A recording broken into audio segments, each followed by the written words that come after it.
ఇప్పుడు ఈవినింగ్ 7:30, 8 అలా అవుతుందండి.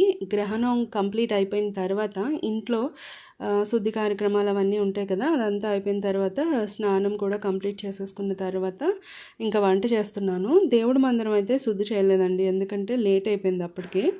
అలాగే విష్ణు లేచి ఉంటే మాత్రం నాకు దేవుడి మందిరం శుభ్రం చేయడం అవ్వదు.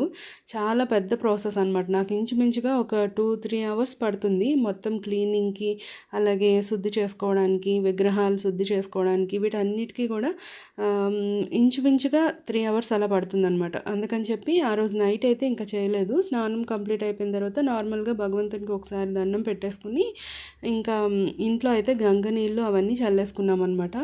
ఆ తర్వాత అయితే ఇప్పుడు వంట చేస్తున్నాను. యాక్చువల్గా గ్రహణం కంప్లీట్ అయిపోయిన తర్వాత మా ఇంట్లో ఉల్లి వెల్లుల్లి అలాంటివి ఏవి తినరనమాట. అమ్మ వాళ్ళ ఇంట్లో నాకు అలా అలవాటు అయిపోయింది. టిఫినే తింటారు ఇంచుమించుగా నైట్ టైం అయితే. సో అందుకోసం అని చెప్పి ఇవాళ నేను చపాతీ ఇంకా రాజ్మా కర్రీ చేద్దామని అనుకున్నాను. కానీ లక్కీ అయితే పూరి చేయమందనమాట. అప్పుడే ఇంకా తనైతే ఎక్స్కర్షన్కి వెళ్ళి వచ్చింది. వైల్డ్ వాటర్ ఫాల్స్ ఉంటాయి కదా, అక్కడికైతే వెళ్ళొచ్చిందనమాట. సో తను బాగా అలసిపోయింది. ఇంకా తను పూరి అడిగింది కదా అని చెప్పి దానికోసం అయితే పూరి చేస్తున్నాను. ఇంకా మా దొంగ కృష్ణుడు చూసారా, వచ్చి టమాటా పండు పట్టుకెళ్ళిపోయాడు. ఈ ముందుకి కిచెన్ ప్లాట్ఫామ్ మీద ఏదైనా ఉంటే చాలు వెంటనే తీసుకెళ్ళిపోతాడు. ఏది దొరికినా కూడా తీసుకెళ్ళిపోతాడు అనమాట. దాన్ని ఇంకా పిసికి పిసికి వదిలిపెడతాడు. ఇంకా ఇక్కడైతే rajma curry without onion and garlic అండి. సో ఫస్ట్ అయితే నేను పచ్చిమిర్చి, టమాటోలు, అందులోనే కొంచెం కొబ్బరి, జీడిపప్పు నానపెట్టింది వేసాను అనమాట. ఇంకా వేరే ఇంకేం వేయలేదు అందులో. అల్లం కూడా వేసాను. ఉల్లిపాయ కానీ వెల్లుల్లిపాయ కానీ వేయలేదనమాట. మా అమ్మాయికి కూర ఎంత నచ్చిందంటే ఉల్లిపాయ వెల్లుల్లిపాయ అస్సలు తినదు లక్కీ. ఏమైనా ముద్దలా చేస్తే ఎందులోనే కలిపేస్తే తింటుందేమో కానీ ఒక ఉల్లిపాయ వెల్లుల్లిపాయ వచ్చినా కూడా పక్కన తీసి పెట్టేస్తుంది అనమాట. అస్సలు తిందు. అలాంటిది తను అంటుంది, ఇలాగే చేయమ్మా, ఉల్లిపాయ వెల్లుల్లిపాయ లేకుండా ఎంత బాగుందో, ఎప్పుడు ఇలాగే చేయ రెసిపీ అని అంటుందన్నమాట.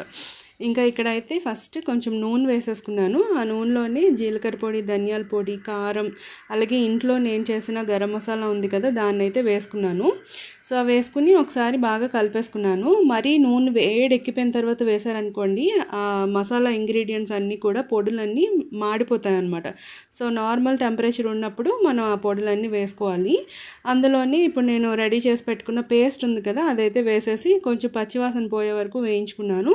అందులో కొంచెం సాల్ట్, అలాగే ఒక స్పూన్ పంచదార వేసాను. ఇలా పంచదార వేయడం వలన స్వీట్ అయిపోతుందేమో అని చిన్నప్పుడు నాకు ఒక అపోహ ఉండేదన్నమాట. కానీ ఇప్పుడు తెలుసుకుంటున్నాను, ఈ మధ్యకాలంలో బాగా వాడుతున్నాను అనమాట. కొంచెం పంచదార వేస్తే ఏమవుతుందంటే అన్ని టేస్ట్లని అది బ్యాలెన్స్ చేస్తుందన్నమాట. పులుపు, అలాగే ఉప్పు ఇవన్నీ కరెక్ట్గా ఉండేలా చేస్తుంది. సో కొంచెం నేను పంచదార అయితే వేస్తున్నాను. మరి స్వీట్గా అయితే ఏమి ఉండదులేండి. ఇంకా ఒకసారి బాగా కలిపేసుకుని నీళ్ళు అయితే వేసుకున్నాను. అందులోనే ఉడికిచ్చిన రాజ్మా గింజలు ఉన్నాయి కదా, వాటిని కూడా వేసేసుకుని బాగా ఉడికించుకున్నాను. యాక్చువల్గా ఇందులో పన్నీర్ వేద్దాం అనుకున్నాను, కానీ కర్రీ సరిపోతుందిలే, ఇంకా పన్నీర్ ఎందుకులే, అది ఇంకోసారి చేసుకోవచ్చు కదా, రెండు ప్రోటీన్ ఎందుకులే అని చెప్పి వేయలేదన్నమాట. ఇంకా ఇక్కడ నేను రాజ్మా అయితే నార్మల్గా గోధుమ కలర్లో ఉండేది తీసుకున్నాను. ఇది ఒక 6-7 అవర్స్ నానపెట్టేశాను, అంటే మార్నింగ్ నానపెట్టాను అనమాట. తర్వాత ఒక 6-7 విజిల్స్కి మంచిగా ఉడికిపోయింది. దీన్ని అయితే కర్రీ చేశాను. అదే రెడ్ కలర్లో ఉండే రాజ్మా అయితే చాలా టైం పడుతుంది ఉడకడానికి, అలాగే నానడానికి కూడా టైం పడుతుంది అనమాట. సో ఇక్కడైతే నేను గోధుమ కలర్లో ఉండేవి తీసుకున్నాను. తర్వాత పూరి చేసేసాను. ఇంకా నైట్ అయితే కంప్లీట్ అయిపోయింది ఆ రొటీన్ వ్లాగ్ అయితే. ఇంకా ఇది నెక్స్ట్ డే మార్నింగ్ అండి. సో మా హస్బెండ్కి ఆఫీస్ ఉంది. లక్కీకి అయితే ఒక 10 days హాలిడేస్ ఇచ్చారనమాట. ఇంకా కంగారు ఏమీ లేకుండా చక్కగా మామూలుగా అయితే లేచాను. ఆయనకైతే బాక్స్ అది ప్రిపేర్ చేసి ఇచ్చేసాను. ఇంకా తర్వాత నేను ఫస్ట్ అయితే కాఫీ అయితే తాగుతున్నానండి. ఇది కొంచెం తాగిన వెంటనే నాకు కొంచెం మూడ్ అది మారుతుంది, మంచిగా అనిపిస్తుంది.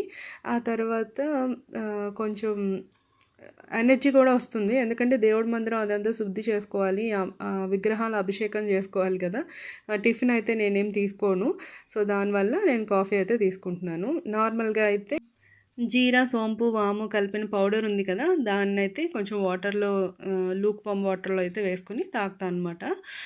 తర్వాత కొంచెం సేపటి తర్వాత అప్పుడు కాఫీ తీసుకుంటాను. కానీ ఇవాళ అయితే ఫస్ట్ కాఫీ తీసుకుంటున్నాను. ఇప్పుడు టైం 9 అయిపోయిందిలేండి, ఎందుకంటే మా పన్నమ్మాయి కూడా అదే టైంలో వస్తుంది.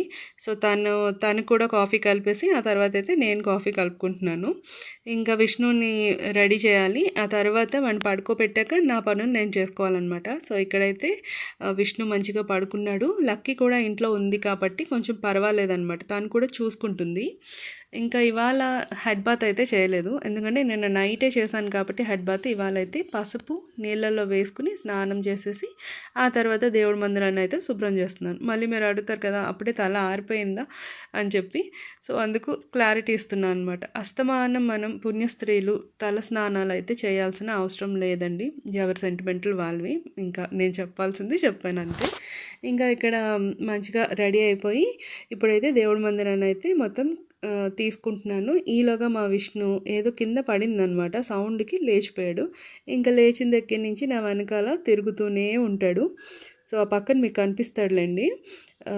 సో ఇక్కడైతే ఫస్ట్ విగ్రహాలు అలాగే ఫొటోస్ ఫ్రేమ్స్ ఇవన్నీ ఉన్నాయి కదా, అవన్నీ కూడా తీసేసి మంచిగా డైనింగ్ టేబుల్ ఫస్ట్ తుడిచేసి పెట్టుకున్నాను. ఎందుకంటే దాని మీద భోజనాలు అన్నీ చేస్తాము, అంట్లు అదంతా ఉంటుంది కదా, అందుకని చెప్పి మంచిగా తడి క్లాత్తో తుడిచేసుకుని ఆ డైనింగ్ టేబుల్ మీద పెట్టానమాట. ఎందుకంటే విష్ణు కింద పెడితే తీసేస్తాడు, దాన్ని ఎత్తేస్తున్నాడు కిందన, అందుకని చెప్పి దాని మీద పెట్టుకున్నాను.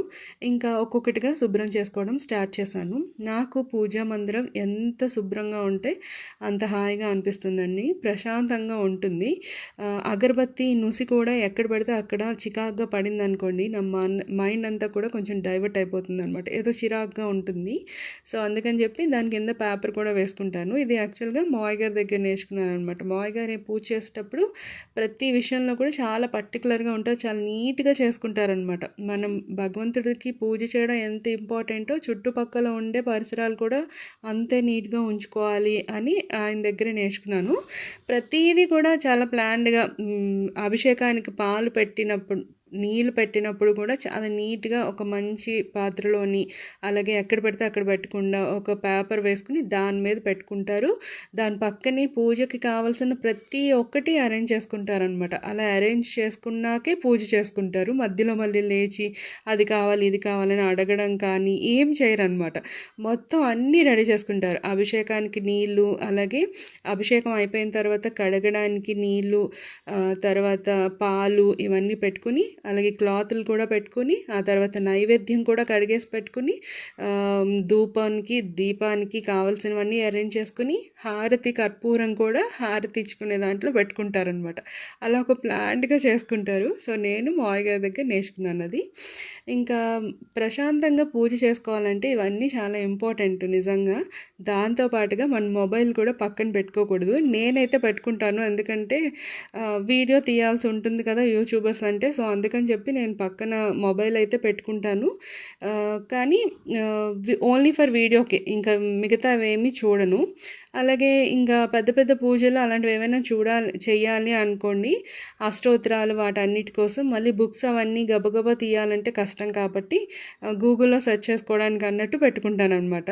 ఇంకా ఆ టైంలో ఫోన్స్ కానీ మెసేజెస్ కానీ వాట్సాప్లో స్టేటస్లు కానీ ఏది చూడండి. ఇంకా అవన్నీ చూసామంటే మన మైండ్ అనేది డైవర్ట్ అయిపోతుంది. కాబట్టి వీలైనంత వరకు మొబైల్ సోషల్ మీడియానైతే నేను అస్సలు చూడను అనమాట. పూజ చేసుకునేటప్పుడు ప్రశాంతంగా పూజ చేసుకోవాలి అంటే మనం ఖచ్చితంగా ఇవన్నీ పాటించాలి. కోర్స్ అందరికీ తెలిసిన విషయమే, కాకపోతే నేను మామూలుగా నేను ఎలా చేస్తాను అనేది, నా లైఫ్ స్టైల్ ఎలా ఉంటుందనేది నేను మీతో షేర్ చేస్తున్నాను అంతే. నాకు పూజ మందిరం ఎలా ఉండాలో చెప్పాను కదండి, నీట్గా ఉండాలి.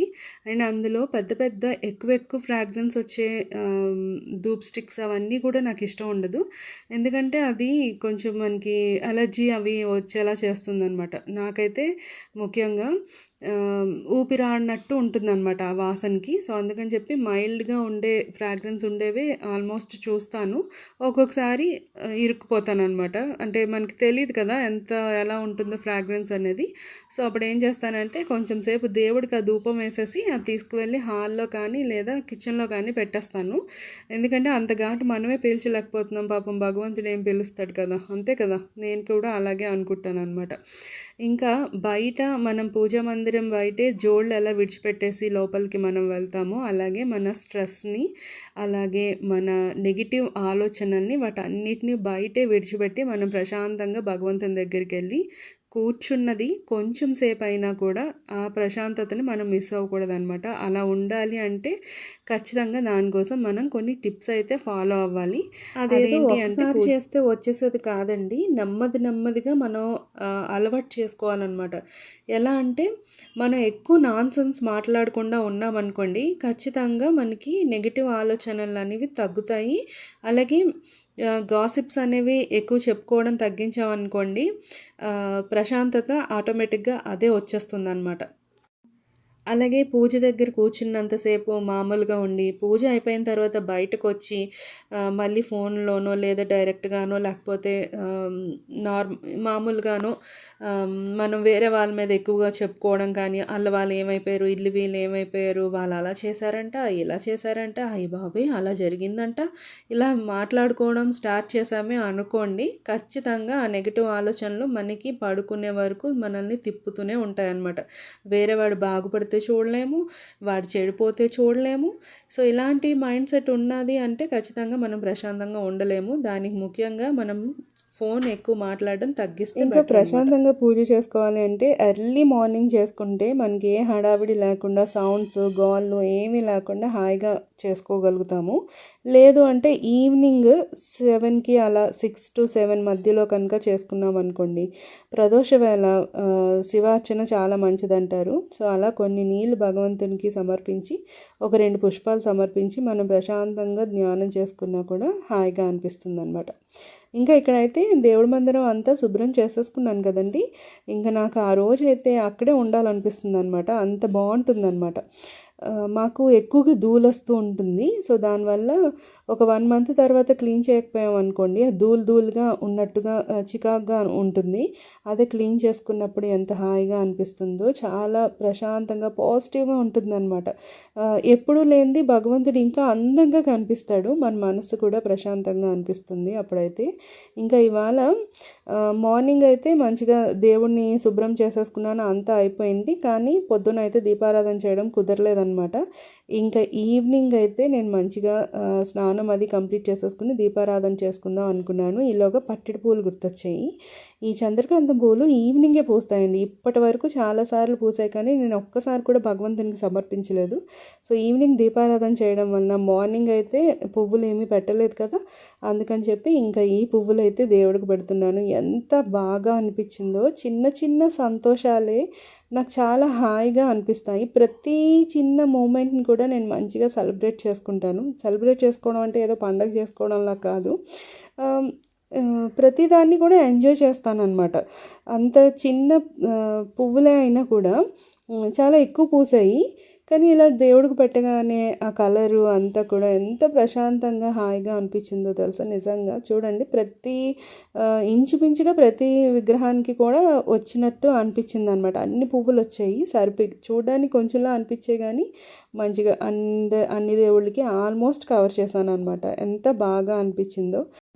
చిన్న చిన్న పెట్టుబడులే పెద్ద పెద్ద సంతోషాలను ఇచ్చినట్టు అనిపించింది నాకు. ఎందుకంటే చిన్న విత్తనం తీసుకొచ్చి వేశాను, మంచిగా బాల్కనీలో పువ్వులు పూస్తున్నాయి. మన పెరట్లో పువ్వులు మన చేత్తో కోసుకొని వచ్చి భగవంతునికి సమర్పిస్తే ఎంత బాగుంటుందో కదా. నాకు ఇవాళ అలాగే అనిపించిందండి. ఇంకా మీరందరూ ఎలా చేసుకున్నారనేది నాకు కామెంట్ చేసి చెప్పండి.